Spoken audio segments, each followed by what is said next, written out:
नमस्कार, मैं रवीश कुमार। मोदी सरकार जाति की जनगणना के लिए तैयार हो गई है। तमाम तरह की उच्च स्तरीय बैठकों के हवाले से गोदी मीडिया समा बांधने में लगा था कि कोई बड़ा फैसला आने वाला है। पाकिस्तान को जवाब देने के लिए बड़े फैसले की तैयारी हो रही है और फैसला आया वो जो मूल रूप से विपक्ष का मुद्दा है। क्या आपको याद है कि महाराष्ट्र के चुनाव में प्रधानमंत्री नरेंद्र मोदी ने एक है तो सेफ है का नारा क्यों दिया था? उस समय तो यही कहा गया जानकारों के द्वारा और बीजेपी के समर्थकों के द्वारा कि कांग्रेस के जाति की जनगणना के मुद्दे का बीजेपी ने काट खोज लिया है। यह मोदी का मास्टर स्ट्रोक है। अब वही बीजेपी, वही मोदी सरकार जाति की जनगणना का फैसला अपना बता रही है। क्या उसके समर्थक इसे भी मास्टर स्ट्रोक बता पाएंगे? आपको कांग्रेस की इस खतरनाक साजिश से सावधान रहना है।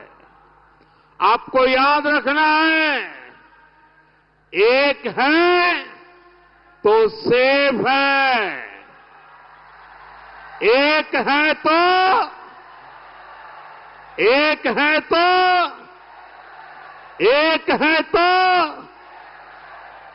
एक है तो सेफ है। क्या कहा गया था इसके बारे में? यही ना कि जाति की जनगणना का जवाब है। ठीक है कि बीजेपी ने कभी स्पष्ट रूप से इस मुद्दे का विरोध नहीं किया, लेकिन उसे जाति की जनगणना कराने का पूरा अवसर मिला, उसने तब भी नहीं किया। तो अब क्यों यह फैसला लिया गया? क्या यह माना जाए कि पहलगाम हमले को लेकर जो माहौल बनाया जा रहा था, सरकार उससे अब ध्यान हटाकर देश को जाति की जनगणना के मुद्दे पर ले जाना चाहती है? आरक्षण की सीमा 50% से कितनी बढ़ेगी, इन सब सवालों और बहसों में उलझाना चाहती है, क्योंकि जाति की जनगणना का मुद्दा इस बात के लिए भी है और उसका यह बड़ा मकसद है कि आरक्षण की सीमा 50% से ज्यादा होनी चाहिए। विपक्ष के लिए आज का दिन बहुत बड़ा है, ऐतिहासिक है, मगर फैसला बीजेपी का है।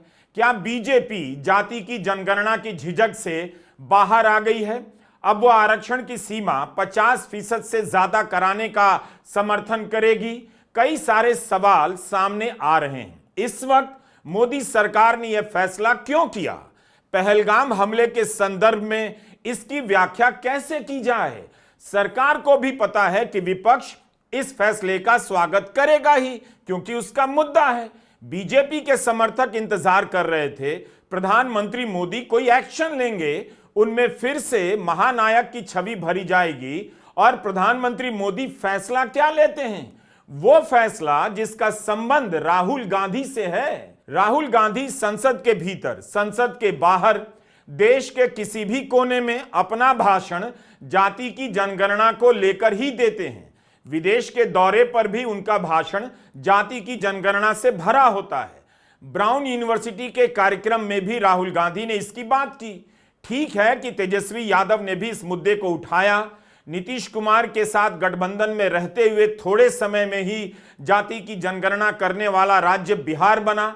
उस समय तेजस्वी दिन रात इसे प्रमुख रूप से उठाते थे, दबाव बनाते थे, लेकिन राहुल गांधी इस मुद्दे को राष्ट्रीय और अंतर्राष्ट्रीय स्तर पर ले गए। कर्नाटका में कांग्रेस की सरकार ने जाति की जनगणना कराई है। तेलंगाना में भी जाति की जनगणना हो चुकी है। नवंबर 2024 में शुरू हुई इस जनगणना में 50 दिन का समय लगा। 3.5 करोड़ से अधिक लोगों का सर्वे हुआ है। इस जनगणना की पद्धतियों और गुणवत्ता पर सवाल उठाए जा रहे हैं, मगर इसे तेलंगाना सरकार कैबिनेट मंजूरी मिल चुकी है। राहुल गांधी बार बार कहते रहे हैं कि कास्ट सेंसस भारत का एक्सरे है। ओबीसी कितने हैं, बाकी वर्ग के लोग कितने हैं, जब ये सब आंकड़े सामने आएंगे तभी देश सबकी भागीदारी देकर आगे बढ़ पाएगा। जिस मुद्दे का चेहरा राहुल गांधी बन चुके हैं, आखिर मोदी सरकार ने उस पर पहलगाम आतंकी हमले के बीच में क्यों मुहर लगाई है? Political equality will be destroyed, ये अंबेडकर जी के शब्द हैं और आज ये बात सबके सामने है। पॉलिटिकल इक्वालिटी जो थी वो खत्म हो गई है। हिंदुस्तान के सारे इंस्टीट्यूशंस कैप्चर कर लिए गए हैं। सोशल इक्वालिटी नहीं रही, फाइनेंशियल इकोनॉमिक इक्वालिटी नहीं रही। इसीलिए हमारा अगला कदम जाति जनगणना होगा। हम देश को दिखाना चाहते हैं कि आपने किन लोगों का और कहां कहां अंगूठा काटा है।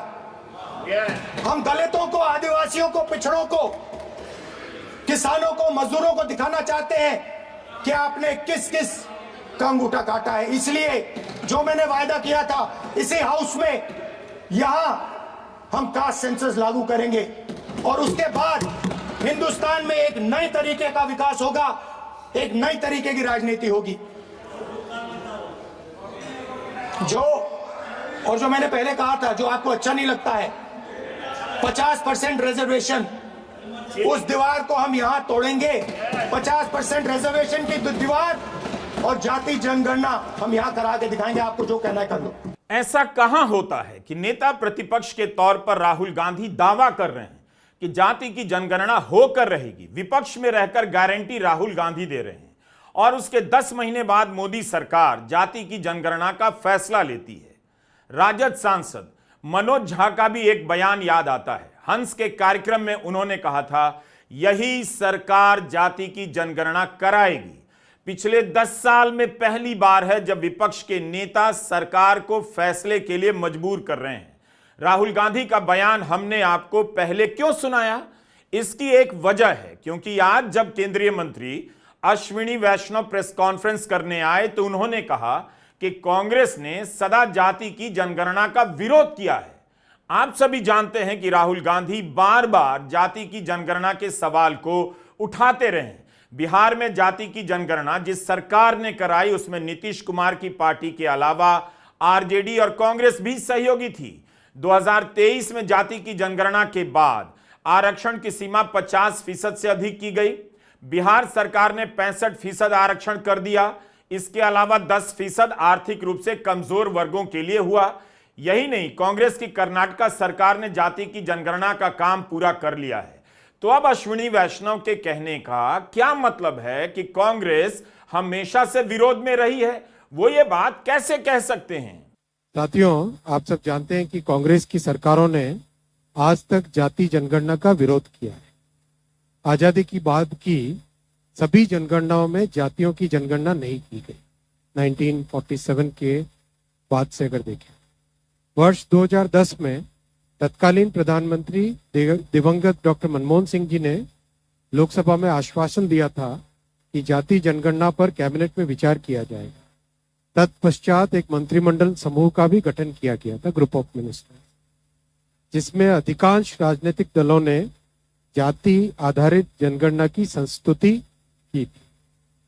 इसके बावजूद कांग्रेस की सरकार ने जाति जनगणना के बजाय एक सर्वे कराना ही उचित समझा। गजब है, कांग्रेस के एजेंडे को मोदी सरकार स्वीकार कर रही है और कांग्रेस पर ही तोहमत से प्रेस कॉन्फ्रेंस शुरू की जा रही है कि कांग्रेस ने जाति की गणना का विरोध किया। खुद भी बता रहे हैं कि दबाव में मनमोहन सिंह सरकार ने कराया, तो आपने उन आंकड़ों को जारी क्यों नहीं किया? 2011 की जाति की जनगणना में सामाजिक आर्थिक सर्वेक्षण हुआ था, उसका ही डेटा आपने क्यों नहीं जारी किया? वही जारी कर देते तो जाति की जनगणना की मांग यहां तक नहीं पहुंचती। कांग्रेस के महासचिव जयराम रमेश ने मल्लिकार्जुन खड़गे का एक पत्र एक्स पर डाला है।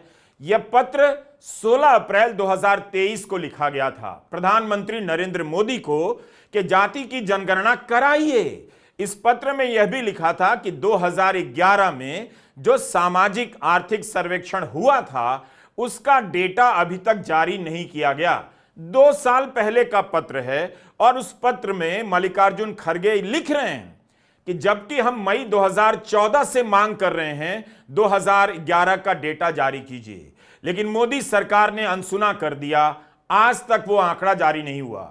राहुल गांधी लगातार इस मुद्दे को उठा नहीं रहे, बल्कि इसे गहराई से खुद भी समझने का प्रयास करते जा रहे हैं। अपने YouTube चैनल पर राहुल गांधी ने सामाजिक राजनीतिक चिंतक प्रोफेसर सुखदेव थोराट से इस मुद्दे पर विस्तार से बात की है। कहीं से भी आप देखिए, जाति की जनगणना का चेहरा आपको राहुल गांधी ही नजर आएंगे। प्रधानमंत्री मोदी का कोई वीडियो है जिसमें वे इस तरह से जाति की जनगणना के प्लस माइनस को लेकर विचार विमर्श कर रहे हैं, इसे कराने को लेकर जगह जगह पर भाषण दे रहे हैं। Why are people so much against the caste census? Like, what don't they like about it? What is it that this creates this reaction? The answer is quite obvious, that it will expose the reality. Huh? It will, as you said, it will give the idea that who is monopolizing economic resources, who is monopolizing civic community and housing, who is monopolizing education, and that is the fear. Because it will throw the caste system in a modern form, and that they don't want. The reality, they don't want the reality and inequality based on the caste, the privileges that one particular section of high caste is enjoying, and the cost of the others, OBC and the untouchable, because the high caste benefited at the cost of denying equal right to others. So, as Dr. Ambedkar has put it very rightly, that the high caste are not against, in favor of inequality, they are opposed to equality. क्या मोदी सरकार के ये मंत्री भूल गए कि मोदी सरकार ने ही सितंबर 2021 में सुप्रीम कोर्ट में हलफनामा देकर कहा कि सामाजिक आर्थिक जातिगत गणना करवाना मुमकिन नहीं है, यह लंबा चौड़ा काम है जो प्रशासनिक रूप से मुश्किल है। उस समय महाराष्ट्र में इंडिया गठबंधन की सरकार थी, उसने याचिका दायर कर मांग की कि जब जनगणना होगी तब उसमें ग्रामीण भारत की पिछड़ी जातियों की गिनती हो। यह बात केंद्रीय मंत्री अश्विनी वैष्णव कैसे भूल गए? आखिर आतंकी हमले के जवाब के हंगामे के बीच जाति की जनगणना का ख्याल कैसे आ गया?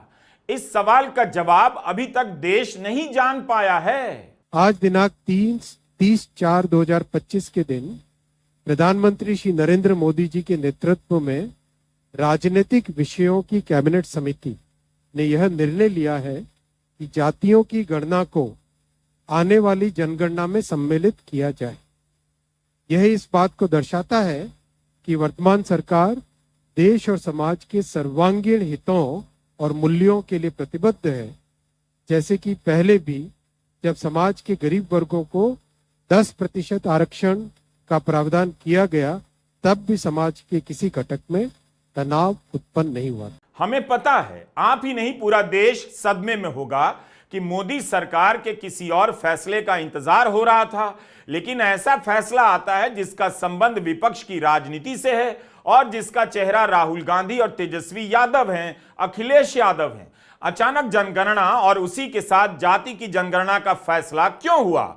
अभी तक संघ और बीजेपी के नेता और सोच वाले लेखक इसी आधार पर विरोध कर रहे थे कि जाति की गणना से हिंदुत्व की एकता टूट जाएगी या हिंदुत्व की राजनीति ने जो एकता बनाई है वो जाति की गणना से बिखर जाएगी। तो क्या अब हिंदुत्व का एजेंडा ध्वस्त हो गया? जाति की जनगणना का ही जोर था कि महाराष्ट्र में बीजेपी ने एक है तो सेफ है का नारा दिया। प्रधानमंत्री मोदी ने तब कहा था कि ओबीसी की एकता को चकनाचूर कर देने का कांग्रेस का इरादा है। क्या यह जाति की जनगणना का विरोध नहीं था? एक है तो नेक है, एक है तो सेफ है, और बटे थे तो कटे थे। हमें बटना नहीं है, एकजुट होना है। किसी को इसमें संदेह नहीं कि एक है तो सेफ है का नारा जाति की जनगणना के विरोध में ही लाया गया। बीजेपी इसकी बात नहीं करेगी, गोदी मीडिया इसकी याद नहीं दिलाएगा। जाति की गणना के विरोध का ही असर था कि जब धर्म पूछकर मारे जाने की खबर आई पहलगाम से, तो आईटी सेल से लेकर बीजेपी के समर्थक पोस्ट लिखने लगे, पोस्टर बनाए जाने लगे कि जाति नहीं पूछी, धर्म पूछा, इसलिए धर्म की एकता जरूरी है। और यहां बीजेपी जाति की गणना के लिए तैयार हो गई। क्या यही उसका बड़ा फैसला है? हाल तक जाति की जनगणना को लेकर बीजेपी के सांसद राहुल गांधी पर अटैक कर रहे थे। बीजेपी सांसद दिनेश शर्मा का बयान है कि कुंभ में किसी ने जाति नहीं पूछी, किसी के साथ भेदभाव नहीं हुआ और आप अभी तक सनातन धर्म की शक्ति समझने के बजाय जाति की बात किए जा रहे हैं। उनका बयान वीडियो पर मौजूद है, आप सुन सकते हैं। अनुराग ठाकुर ने राहुल गांधी के बारे में कह दिया, जिसे खुद की जाति का पता नहीं वो जाति की गणना का बात कर रहा है। जवाब में राहुल गांधी ने कहा था, आप मेरा अपमान कर सकते हैं लेकिन इसी सदन में जाति जनगणना का बिल पास होगा। अखिलेश यादव भी राहुल गांधी के समर्थन में खड़े हुए और अनुराग ठाकुर के इस बयान की उन्होंने निंदा की। जैसे जैसे विपक्ष ने जाति की जनगणना को केंद्रीय मुद्दा बनाना शुरू किया, बीजेपी के नेता अगर मगर जोड़कर इस मुद्दे का समर्थन करने लगे।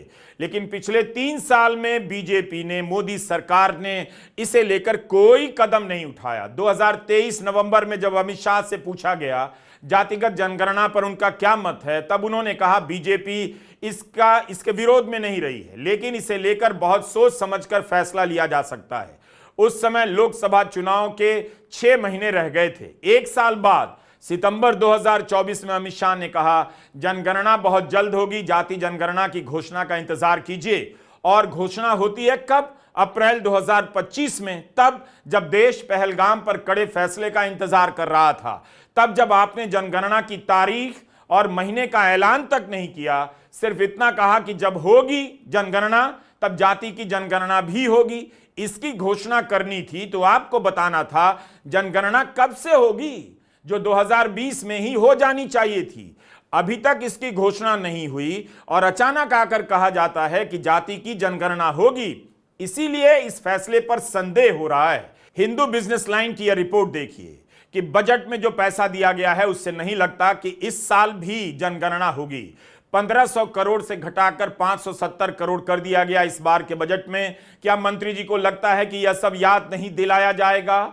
देश नहीं पूछेगा कि हम पहलगाम हमले के बाद जवाब की उम्मीद कर रहे थे, आपने इसके बीच जाति की जनगणना का फैसला क्यों किया?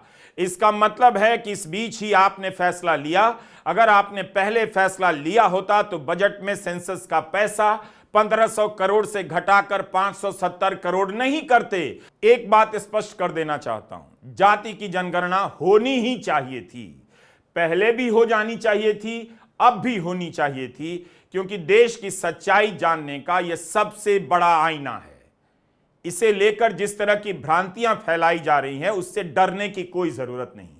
बात है कि पहलगाम हमले के बीच बीजेपी की सरकार ने, मोदी सरकार ने इसका फैसला क्यों लिया? अगर सरकार का इरादा इस साल 2025 में जनगणना कराने का होता ही, तो इस साल के बजट में इसका पैसा क्यों घटाया गया? अगर आपको जनगणना करानी थी तो बजट में ही पैसा बढ़ाकर इसकी घोषणा कर सकते थे, मगर वो आपने नहीं किया। आज क्यों फैसला किया? अभी भी यह साफ नहीं कि जनगणना होगी कब। केंद्र ने यही कहा आने वाली जनगणना में जाति की गिनती की जाएगी, 2020 में ही होनी थी, लेकिन मोदी सरकार ने इसकी बात नहीं की। 5 साल की देरी हो गई है। कोविड के बाद 2023 में भी गिनती नहीं हुई, 2024 में कह दिया गया चुनाव है और 2025 में होने के आसार भी कम दिखाई देते हैं। पहलगाम आतंकी हमले के बीच में सरकार ने ऐसा फैसला क्यों लिया, जिसे लेकर खुद बीजेपी और आरएसएस की सोच अलग रही है। इस फैसले से आईटी सेल के लोगों को चक्कर आ जाएगा। हाउसिंग सोसाइटी के अंकिलों का सोचकर मन दुखी हो गया है मेरा। अब उन्हें जाति की गणना और इसके बाद आरक्षण की सीमा बढ़ाने की मांग का समर्थन करना पड़ेगा। जो अंकिल राहुल का समर्थन नहीं कर सकते हैं, वो अब राहुल के एजेंडे का समर्थन कर पाएंगे या गंजी फाड़कर सोसाइटी के गेट पर लौट जाएंगे? इस टाइप का क्वेश्चन इस टाइम में अराइज होने लगा है। मैं क्या कर सकता हूं? इस फैसले की घोषणा के तुरंत बाद राष्ट्रीय जनता दल के अध्यक्ष लालू प्रसाद यादव ने कहा है कि मेरे जनता दल के राष्ट्रीय अध्यक्ष रहते दिल्ली में हमारी संयुक्त मोर्चा की सरकार ने 1996-97 में कैबिनेट से 2001 की जनगणना में जातिगत जनगणना कराने का निर्णय लिया था, जिस पर बाद में एनडीए की वाजपेयी सरकार ने अमल नहीं किया। 2011 की जनगणना में फिर जातिगत गणना के लिए हमने संसद में जोरदार मांग उठाई। मैंने स्वर्गीय मुलायम सिंह जी, स्वर्गीय शरद यादव जी ने इस मांग को लेकर कई दिन संसद ठप किया और बाद में प्रधानमंत्री स्वर्गीय मनमोहन सिंह जी के सामाजिक आर्थिक सर्वेक्षण कराने के आश्वासन के बाद ही संसद चलने दिया गया। देश में सर्वप्रथम जातिगत सर्वे भी हमारी 17 महीने की महागठबंधन सरकार में बिहार में हुआ, जिसे हम समाजवादी जैसे आरक्षण, जाति गणना, समानता, बंधुत्व, धर्मनिरपेक्षता इत्यादि 30 साल पहले सोचते हैं, उसे दूसरे लोग दशकों बाद फॉलो करते हैं। जातिगत जनगणना की मांग करने पर हमें जातिवादी कहने वालों को करारा जवाब मिला। अभी बहुत कुछ बाकी है, हम इन संघियों को अपने एजेंडा पर नचाते रहेंगे। जो हम लोगों की बरसों पुरानी जो मांग रही, जिसकी लड़ाई हम लोगों ने सड़क, सदन कोर्ट तक अभी भी हम लोग आज हम लोगों के बातों पर जो है और हम लोगों के मांगों पर हम लोगों का जो मुख्य लड़ाई रहा, आज उस पर केंद्र सरकार को भी झुकना पड़ा और केंद्र सरकार ने निर्णय लिया है कि जो अगला सेंसस होगा उसमें जातीय जनगणना को भी इंक्लूड किया जाएगा। हालांकि ये केवल घोषणा है, 21 में सेंसस होना था, कब होगा ये किसी को नहीं पता है, लेकिन जो परिसीमन है उससे पहले जो है सेंसस कराना होता है। तो उम्मीद है कि ये परिसीमन से पहले ये सेंसस कराएंगे और सेंसस में जातीय जनगणना का भी एक कॉलम जो है जात का भी होगा। जो लोग हम लोगों पे आरोप लगाते थे जातिवादी लोग हैं, जात पात फैलाता है, आज उन सभी के मुंह पर जो है तगड़ा तमाचा जो है लगा है। लालू प्रसाद यादव का बयान है। नीतीश कुमार ने भी जाति की जनगणना के फैसले का स्वागत किया है। उन्होंने भी स्वागत में एक्स पर पोस्ट लिखा है, जाति की गणना होनी चाहिए, बहुत पहले होना चाहिए था। जब आप हर तरह के आंकड़े जमा करते हैं तो जाति को लेकर क्यों नहीं जमा होना चाहिए? पता होना चाहिए कि किस जाति के लोग कहां हैं। राहुल गांधी ने केवल आबादी में हिस्सेदारी की बात नहीं की, बल्कि सरकारी संस्थाओं में निर्णय लेने के स्तर पर भी भागीदारी की बात की है। उन्होंने बार बार यह मुद्दा उठाया कि केंद्र सरकार के सचिवों में दलितों, आदिवासियों की भागीदारी नहीं है। तब बीजेपी ने इसका औपचारिक जवाब क्यों नहीं दिया? क्यों नहीं सूची जारी कर दी सचिवों की और बता देती बीजेपी कि इसमें दलितों और आदिवासियों का उचित प्रतिनिधित्व है? जबकि मोदी सरकार में मंत्री ओबीसी के बनाए जाते हैं, बाकायदा गिनती की जाती है, उनका अलग से पोस्टर लगाया जाता है। 30 अप्रैल को जब खबर आई कि 4 बजे कैबिनेट की ब्रीफिंग होगी तो चर्चाएं चलने लगी कि सरकार पाकिस्तान को लेकर बड़ा फैसला करेगी। आप किसी भी गोदी चैनल को देखिए, यही सब चल रहा था कि बड़ा फैसला आने वाला है। लेकिन किसी को भनक थी कि वो बड़ा फैसला जाति की गणना का होगा, जिसकी मांग राहुल गांधी लगातार करते रहे हैं। 2 दिनों से प्रधानमंत्री मोदी कई प्रकार की उच्च स्तरीय बैठकें कर रहे हैं, जिनमें रक्षा से जुड़े सर्वोच्च लोग शामिल हैं। इन बैठकों से यही संदेश दिया जा रहा था कि प्रधानमंत्री मोदी ने कड़ा फैसला लेने का मन बनाया है। कोई आधिकारिक जानकारी नहीं, लेकिन सूत्रों के हवाले से चैनलों के पर्दे भर दिए गए। बैठकों के स्तर के बारे में बताया जाने लगा कि सुरक्षा मामलों की कैबिनेट से बड़ी होती है राजनीतिक मामलों की कैबिनेट की बैठक। 2019 के पुलवामा हमले के बाद सीसीपीए की बैठक हो रही है, सहयोगी दल के मंत्री आ रहे हैं। तो क्या किसी को भनक नहीं थी कि यह बैठक जाति की जनगणना को लेकर हो रही है, जिसकी मांग विपक्ष करता रहा है, जिसके बारे में नेता प्रतिपक्ष बनने के साथ राहुल गांधी ने साफ साफ कहा कि जाति की जनगणना होगी और करनी पड़ेगी। 2019 से 2025 आ गया, अप्रैल भी बीत गया, बीजेपी ने जाति की जनगणना का फैसला तब तक नहीं किया। अव्वल तो जनगणना ही नहीं कराई गई। 2024 के बाद भी बीजेपी समर्थन और विरोध के बयान देती रही। आज जब आप पहलगाम को लेकर बहस में उलझे थे, लेकिन अब बहस का गेर बदला जा चुका है। अगर यही फैसला आतंकी हमलों के तुरंत बाद मनमोहन सिंह की सरकार ने या राहुल गांधी की सरकार ने लिया होता तो बीजेपी सड़क पर उतर गई होती कि देश को बांटने का काम तब किया गया जब देश को एकजुट रखना था। जाति का सर्वे करा रहे हैं और यहां सुरक्षा दांव पर लगी है। बीजेपी कैसे इतनी आसानी से पलट जाती है? क्या इसलिए कि उसका मतदाता या समर्थक यह सब नहीं देखता है? क्या उन्हें इसका मतलब समझ भी आ रहा है कि मोदी सरकार ने जाति की गणना का फैसला क्यों लिया? उन्हें रवीश कुमार ऑफिशियल ही देखते रहना चाहिए। नमस्कार, मैं रवीश कुमार।